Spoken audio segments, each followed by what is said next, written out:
Quando nós iniciamos esse processo em preparação para a Páscoa, a experiência cristã nos move para dentro de nós mesmos na busca de uma atitude que se chama penitência, que abre o nosso olhar para que a gente se torne responsável de fato pelas nossas escolhas, boas, não tão boas e ruins. Não temos mérito nenhum em fazer coisas boas, menos ainda temos mérito por fazer coisas ruins, porque não temos mérito de salvar a nós mesmos e nem a mais ninguém, mas aquele que nos salvou nos propôs, como que um processo de cuidado a um presente que nos foi dado. E ontem eu dizia nas minhas reflexões, a vida espiritual que nos foi dada desde o batismo é como o presente de um pet, um cachorrinho, um gatinho. Você recebe esse presente que é a salvação, mas da mesma maneira que um pet, um gatinho, um cachorrinho, tem que ser alimentado diariamente, a minha vida espiritual e a minha salvação tem que ser alimentada diariamente, pela escuta da palavra, pela construção da caridade nos nossos atos, pela experiência do autodomínio, da temperança, de regular os nossos desejos para que de fato eu não seja escravo de nada, de ninguém e nem escravo de mim mesmo, dos meus desejos. Então esse processo chamado penitência, ele tem um ponto de partida. Primeiro é eu reconhecer que eu sou pecador. E segundo, é reconhecer que aquilo que eu recebi de presente, a salvação, não tem mérito meu, como a vida de um pet que eu recebi, mas que cabe a mim cuidar, alimentar, com a palavra, todos os dias, com a oração, com o dom da fé, com uma experiência, aos domingos, minimamente, da Eucaristia, na fração do pão. É essa grande jogada de um bom cristão, uma experiência cristã. Porque eu brinco sempre, se nós estivermos preenchidos, porque Deus quer a gente pleno, todo o baú de coisas ruins que pode acontecer a gente, não vão entrar na gente, porque a gente já vai estar pleno. E aí a palavra de Deus, ela vai nos conduzir a uma verdadeira penitência. Amados, eu fico espantado ao ouvir, por exemplo, um católico com mais de 40 anos, que não fez nenhuma vez jejum, podendo. Eu me espanto mais ainda com um católico de qualquer idade, que nunca participou de um retiro. Espanto mais ainda quando, ao iniciar os mutirões de confissão, lá na minha paróquia, inclusive vai ser na próxima quinta-feira, todos os padres da minha região, lá participando desse momento, devido ao grande número de confissões, a igreja nos pede uma confissão pelo menos uma vez por ano, por ocasião da Páscoa, nesse período. E aí a gente senta, devotamente escuta alguém piedoso, respeito a piedade de todos, eu não tenho pecado. Tá bom, então vamos esperar o seu arrebatamento, eu falo, porque deve estar para acontecer agora. Ou pior, só não matei, não roubei e não adulterei. Eu falo, então, já que você não fez isso, eu falo uma coisa bem absurda para a pessoa assustar. Ué, você não fez só isso, o padre tem que te absolver de tudo. Amados, o coração penitencial é um coração educado pela fé na palavra. Não é um coração moralista. E aí a gente chega no tema da liturgia de hoje. Não é um coração que vomita regra para os outros, mas é um coração que, absorvendo a vontade de Deus, é um testemunha que seguir a Deus é feliz. Às vezes, a mulher vai lá em todas as missas do domingo. Ela é ministra da Eucaristia, ela é da liturgia, outro dia ela é outra coisa, ela carrega a cruz, ela é catequista, é tudo, e chega em casa e julga o marido, e julga os filhos. Chega em casa e fofoca da vizinha. O que adianta? Já estaria muito mais perdida se não fosse a igreja, mas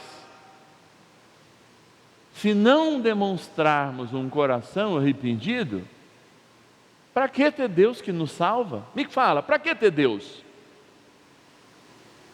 Para que ter Deus? Por quê? Eu vou ficar doente. Não vou, Marquinhos? Vou ficar doente um dia. Cada vez em quando eu falo, tem que fazer uma cirurgia. Hoje eu estou com um negócio no pé, uma dor no pé. A gente fica doente. Marquinhos, a gente não vai perder um ente querido?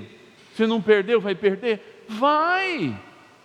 E aí eu fico falando assim, para essas pessoas que só acreditam que Deus pode fazer alguma coisa por elas, físico, ou aumentar o seu salário, como não tivesse mais dificuldade financeira, a saúde fosse perfeita e tudo mais, e ainda a gente olha para as pessoas que têm saúde perfeita e fala assim, esse é um abençoado por Deus.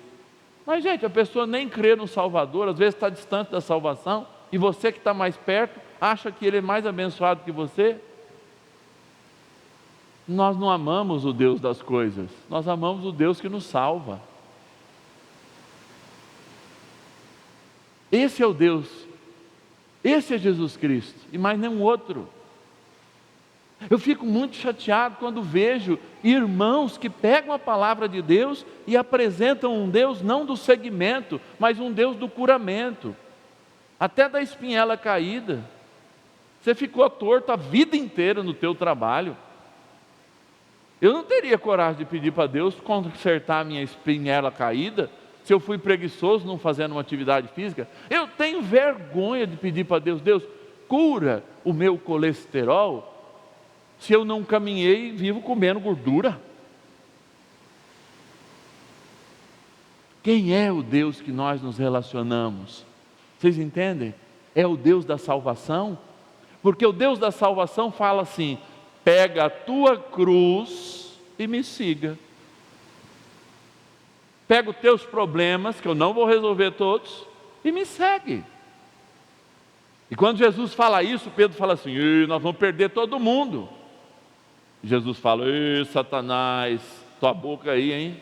E depois, no outro momento, Jesus aperta de novo essa história, e aí só ficam, tinham 72, ficam só os 12. E ele pergunta para os 12, e aí, nós vamos encarar essa caminhada? Porque essa caminhada é para o céu, não é para a terra. O benefício para nós é a cruz, porque a partir da cruz, assumida e carregada no dia a dia, eu tenho a salvação. E é por isso que este período penitencial é um período de aproximação das dores, aproximação da injustiça, para regular a nossa justiça. E aí nós chegamos no que é a verdadeira justiça. Para Deus é a misericórdia. Mas eu não posso abusar da misericórdia. Porque como muita gente fala, inclusive santos da igreja falam, muita gente foi para o inferno por causa da misericórdia de Deus. Eu não me lembro que santo que falou isso agora. Porque confiou demais na misericórdia de Deus e não fez a sua penitência. Amados, o justo peca 7 vezes por dia, diz a palavra. Não é um discurso moralista, é um discurso para quem pretende fazer uma nova caminhada. E aqui eu entro na realidade própria desse evangelho. Por quê? A gente vive um mundo muito rápido. Aquele aplicativo que a gente se comunica agora, ele nos dá a possibilidade de você ouvir 1,5 vezes e 2 vezes um áudio. A tua cabeça e a minha, pelo menos, funciona no normal. E agora você escuta um áudio 2 vezes. E ainda eu tenho uns amigos que falam assim: mas é que a pessoa fala devagar. Eu falei: você está enjoado é de escutar a pessoa, não te falta tempo. E de fato, desde que saiu da rádio, aqueles programas policiais que geralmente passam nas televisões mais sanguinárias, começando às 4 da tarde, ele saiu da rádio porque ele era um que fazia no almoço, aquelas rondas policiais da tarde, etc e tal, e eles foram para a televisão. A gente vive fazendo julgamento sumário a partir de algumas imagens e de algumas palavras. E isso já é um costume para nós, porque isso tem quase 40 anos na televisão. E foi um grande comunicador do Brasil que tem um canal de televisão que trouxe, por audiência, para ganhar dinheiro mesmo, da rádio, que lá na rádio você ainda pensava: olha, o fulano da ronda policial, ou fulano deu uma facada no ciclano. Na TV não. Está aqui o meliante que deu uma facada. Não sabia nem se foi legítima defesa, nada. Segundo as apurações, e nós estamos julgando. Eles mandam o helicóptero. Ô, comandante fulano de tal, vai lá, aproxima, etc e tal. Vocês entendem que a gente é obrigado a julgar? As novas gerações, então, ligadas a esses videozinhos de 15 segundos, que resumem a vida, esses coaching de hoje em dia, eles resumem a vida em 15 segundos, numa frase. Eu fico falando: meu Deus, e ainda tem gente que dá dinheiro para essa turma. 15 segundos, ele resolveu a tua vida, a tua preguiça, as tuas escolhas. Deus demorou milhares de anos para conseguir encontrar um coração puro para estar no meio de nós. E a gente acredita em alguém que uma frase, em algumas palavras, pode resolver a nossa vida.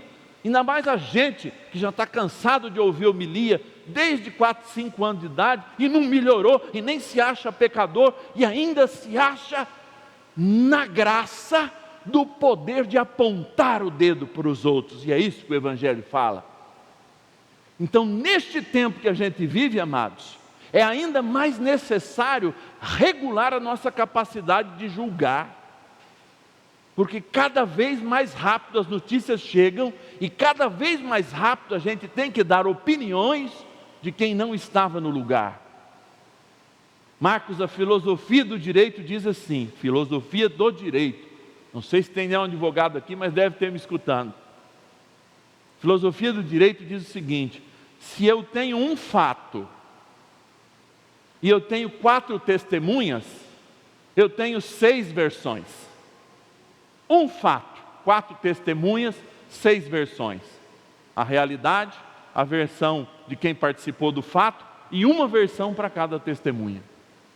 Amados, julgar neste quadro não é julgar, é condenar. E é por isso que o julgar da Bíblia está diante da condenação. E aqui eu encerro. Nós estamos no mês dedicado a São José. Este senhor, que aliás tem um filme ótimo, passando hoje e amanhã, Coração de Pai. Eu vou sair daqui e vou para a sessão das 9, lá no Plaza, Coração de Pai. Se der tempo, vocês vejam ainda amanhã, é um lindo documentário. Ele é reconhecido no início da palavra de Deus como o primeiro justo. Sabe por quê? Há 2000 anos atrás, põe-se há 2000 anos atrás, ele foi comunicado pela sua amada noiva que ela estava grávida e não era dele. Ele tinha certeza disso. ele com o direito imediato, Marcos, de propor que ela fosse lapidada, enterrada até o pescoço e apedrejada, porque assim dizia a lei, não. A repreendeu em silêncio, afastou-se dela em silêncio, e depois, só depois, ele ouviu Deus dizer: olha, ela está grávida do Filho de Deus. E aí ele mudou a atitude. Ela é inocente. Com a rapidez desse nosso tempo, ainda a gente tem muito a aprender com São José. Na rapidez do nosso tempo, com a internet, com o áudio, com a rapidez do um e vez e meia, 2 vezes, cuidado, porque você pode, diferente de José, estar se tornando injusto, condenando, porque não deu o tempo de Deus, e não guardou em silêncio aquilo. E aí o Evangelho diz: na mesma medida que você condenar, você vai ser condenado. Aí, meu irmão, procura uma confissão, porque isso a gente faz todo dia. Quando olha um irmão de rua e diz: não vou dar um tostão, porque se ele fosse carpinar um lote, ele não precisava pedir dinheiro. E eu estou precisando de alguém para carpinar o lote lá em casa. Você julgar. Porque se essa senhora fosse fazer uma faxina lá em casa, ela não estaria aí pedindo. Isso a gente julga todos os dias, porque eu nem consigo uma faxineira. Muita gente morre assim. E se não morre, já está na UTI espiritual, porque a salvação que Deus deu nunca foi alimentada pela palavra e nem pela Eucaristia, que agora celebraremos na versão do pão e do vinho. Cantando então, participemos desse nosso ofertório, apresentando o nosso coração contrito diante de Deus. Esse programa teve o apoio dos nossos benfeitores. Seja também um benfeitor evangelizando conosco. Ligue 0 Operadora 11 4200 8080.